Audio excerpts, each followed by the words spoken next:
الحق من ربك فلا تكن من الممترين.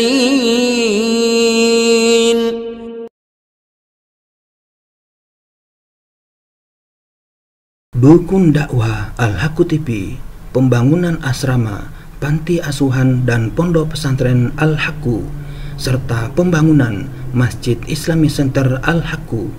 Salurkan donasi Anda melalui Bank Syariah Indonesia dengan nomor rekening 7726170370 dengan kode bank 451 atas nama Muhammad Rais, pengasuh panti asuhan dan pondok pesantren Al-Haqqu.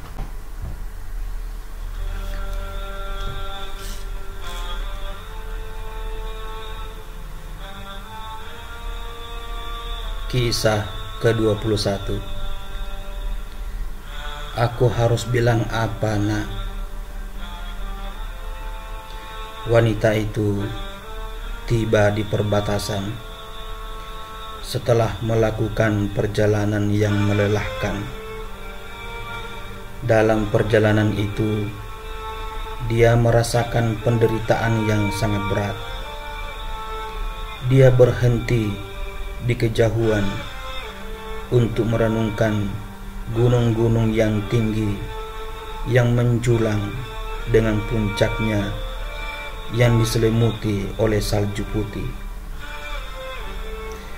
Dia berjalan menuju pos pemeriksaan dengan sangat lambat. Dia teringat nasihat teman-temannya ketika dia memutuskan untuk datang ke negara ini. Mereka semua tidak setuju dengan gagasannya dan berusaha meyakinkannya agar mengubah niatnya yang sangat berisiko ini. Akan tetapi, dia tidak menggubris nasihat mereka dan bersikeras untuk datang. Dia tidak mempedulikan kesulitan apapun yang mungkin menimpanya. Hatinya telah dikuasai oleh rasa cintanya yang mendalam kepada putra tunggalnya. Dia telah tiba di pos pemeriksaan. Dia merasakan detak jantungnya semakin cepat. Berbagai pikiran merasuki benaknya dan rasa was-was pun mulai bergolak. Apakah gerangan yang akan mereka lakukan kepadaku? Apakah mereka akan menembakku? Ataukah mereka akan menangkapku sebagai tawanan untuk negosiasi? Ataukah mereka hanya akan membuatku pulang dengan kecewa dan tidak bisa mewujudkan keinginanku? Dia memandang ke depan dan melihat sejumlah pria bermantel memegang senjata. Mereka tersebar di jalan dan di atas bukit-bukit.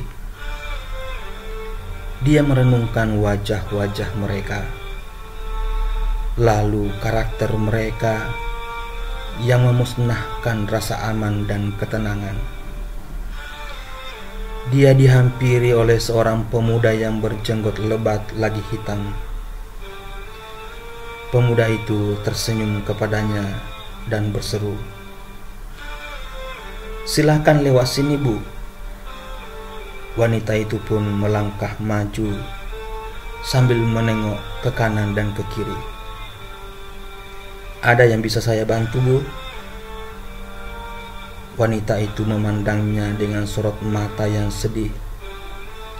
"Iya, nak, aku mohon." "Bagaimana kisahmu?" "Dia adalah anakku satu-satunya." "Anakmu satu-satunya? Apa yang terjadi padanya?" "Sesungguhnya aku berasal dari Rusia, nak. Dan anakku menjadi tawanan kalian." "Apa? tawanan kami. Ya, dia adalah seorang tentara yang berperang bersama pasukan Rusia. Bu, apakah engkau tahu apa yang mereka perbuat terhadap rakyat kami? Wanita itu diam dan menundukkan kepalanya. Anakmu adalah salah satu dari mereka. Tetapi dia adalah anakku satu-satunya, dan aku datang dari jauh untuk memohon belas kasih untuknya. Pemuda itu diam sejenak dan berpikir, baiklah, saya akan menyampaikan hal ini kepada komandan. Tunggu di sini sampai saya kembali. Pemuda itu pergi menjauhinya sampai hilang dari pandangan mata. Sementara wanita itu duduk dengan tenang dan mengamati dinding pos pemeriksaan yang penuh lubang-lubang. Dia melihat pemandangan hitam pekat yang ditinggalkan oleh roket dan ranjau. Buruk sekali perang ini, pikirnya. Kita memerangi bangsa-bangsa karena mereka memberontak melawan kezaliman dan memilih merdeka. Seandainya peristiwa itu tidak pernah terjadi, seandainya kita tidak pernah melihat kejadian tersebut. Wanita itu dikejutkan oleh suara yang memanggilnya. Mari Nek, kemarilah. Dia pun bangkit dan menghampiri pemuda yang baik itu untuk mengantarkannya ke tempat komandan. Apakah dia setuju, Nak?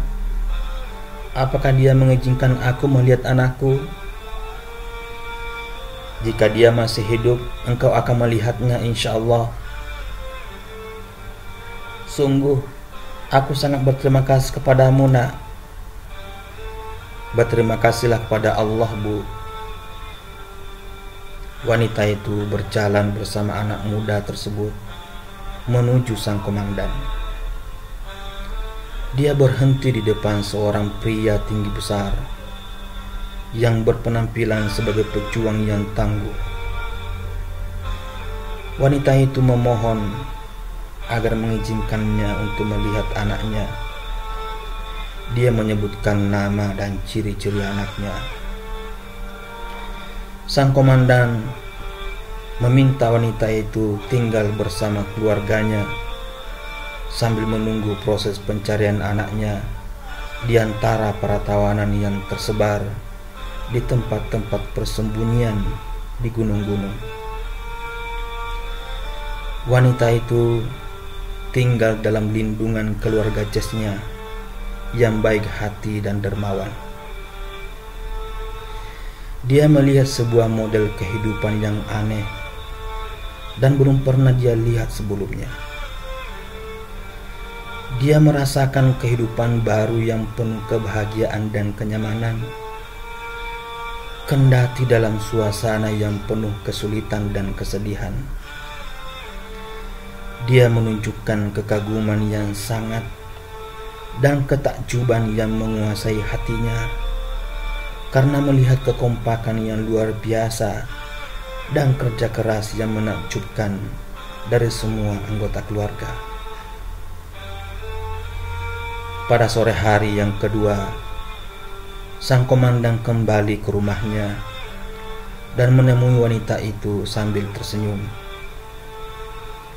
Dia menyampaikan kabar gembira tentang penemuan anak wanita tersebut di antara orang-orang yang hidup selamat. Wanita itu merasa sangat bahagia. Dia tidak tahu bagaimana harus berterima kasih. Dia memohon kepada sang komandan agar menemaninya untuk menemui anaknya. Tidak, Bu, ini tidak mungkin. Wanita itu diam membisu. Dia langsung mengira bahwa harapannya akan sirna. Mengapa, Tuan? Saya harap Anda tidak terburu-buru. Kami akan membawanya ke sini sebentar lagi, insya Allah. Guratan-guratan kegembiraan merekah dalam hati si ibu. Guratan-guratan kegembiraan merekah dalam hati sang ibu, dan air muka bahagia tampak jelas di wajahnya. Apakah saya sedang bermimpi, Tuhan? Ini adalah kenyataan. Engkau hanya tinggal menunggu sebentar untuk melihat putramu dalam kondisi sehat walafiat. Maksud Anda, dia baik-baik saja, Tuhan? Apakah ada orang yang menyampaikan kabar lain kepadamu? Tidak ada. Tetapi mereka mengatakan bahwa kalian adalah teroris yang suka menyiksa tawanan, membunuh orang yang luka-luka, memaki wanita dan sebagainya. Apakah engkau percaya pada ucapan mereka? Sebenarnya apa, Bu? Seandainya aku percaya pada mereka, pasti aku tidak akan datang sendiri kepada kalian untuk mencari anakku. Pintu pun diketuk dengan keras. Pasti mereka sudah tiba. Pintu itu kemudian dibuka. Lalu masuklah seorang pemuda tampan yang mengenakan kostum pejuang chessnya. Ibu. Wanita itu pun bangkit dan menghambur keluar menuju ke arahnya. Anakku, sayangku, ini tidak masuk akal. Aku sangat merindukanmu, Bu. Wanita itu menangis histeris. Dia mencium pipi anaknya dan dia membelai rambutnya. Apakah engkau mengalami sesuatu yang tidak menyenangkan, Nak? Bahkan sangat baik, Bu. Apakah semua tawanan diperlakukan seperti itu, Nak? Sesungguhnya akhlak dan tabiat mereka lah yang membuatku tertarik untuk bergabung dengan mereka, Bu. Bagaimana, Nak? Aku sudah masuk Islam, Bu. Aku sudah menjadi seorang Muslim. Iya, Bu. Aku sudah masuk Islam dan mengetahui kebenaran berkat anugerah Allah. Lalu bagaimana dengan agamamu? Dan bagaimana agama nenek moyangmu, Nak? Agama yang benar adalah Islam, Bu. Dan Allah tidak akan merestui siapapun yang beragama selain Islam, Bu. Ya Tuhan, apa yang aku dengar? Sungguh, Islam adalah agama yang direstui Allah bagi hamba-hambanya, Bu. Dan hanya dengan Islamlah kemanusiaan akan merasakan kebahagiaan sejati. Hal itu terjadi ketika manusia berserah diri kepada Tuhannya yang Maha Esa, kepada Tuhan yang Maha Tunggal dan satu-satunya tempat mengadu. Dialah Tuhan yang tidak beranak dan tidak diperanakkan. Sungguh, Islam adalah agama keadilan. Islam agama kemerdekaan, agama fitrah, dan agama kebahagiaan di dunia dan akhirat, Bu. Bagaimana kamu mempelajari semua ini? Pemuda itu memandangi para pejuang yang ada di sekelilingnya, kemudian berkata, merekalah yang mengajarkan Al-Quran kepadaku, Bu. Aku menemukan apa yang sejak semula aku rindukan. Aku menemukan sesuatu yang sesuai dengan fitrahku, Bu. Dan aku menemukan sesuatu yang hilang dariku. Karena Al-Quran adalah petunjuk, cahaya, dan keterangan yang benar-benar bagi orang yang lalai, Bu. Sekarang, apa yang akan kamu lakukan, Nak? Tidakkah kamu ingin pulang bersamaku? Pemuda itu tersenyum, kemudian membelai rambut ibunya. "Aku akan tetap di sini, Bu. Dan aku ibumu, Nak. Masuklah Islam karena Allah. Masuklah Islam, Bu. Masuklah Islam dan tinggallah di sini bersamaku, Bu." Wanita itu menundukkan kepala sejenak dan berpikir tentang ucapan itu. Dia menggerak-gerakkan bibirnya seperti sedang berbicara kepada dirinya sendiri. Apakah ini masuk akal? Apakah ini kenyataan? Ataukah ini sebuah mimpi? Itu adalah anugerah yang diberikan Allah kepadamu, Bu. Jangan menyia-nyiakannya. Saya mohon, Bu.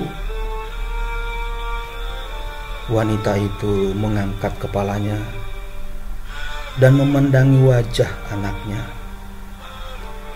Dia merenungkan cahaya yang ada di matanya.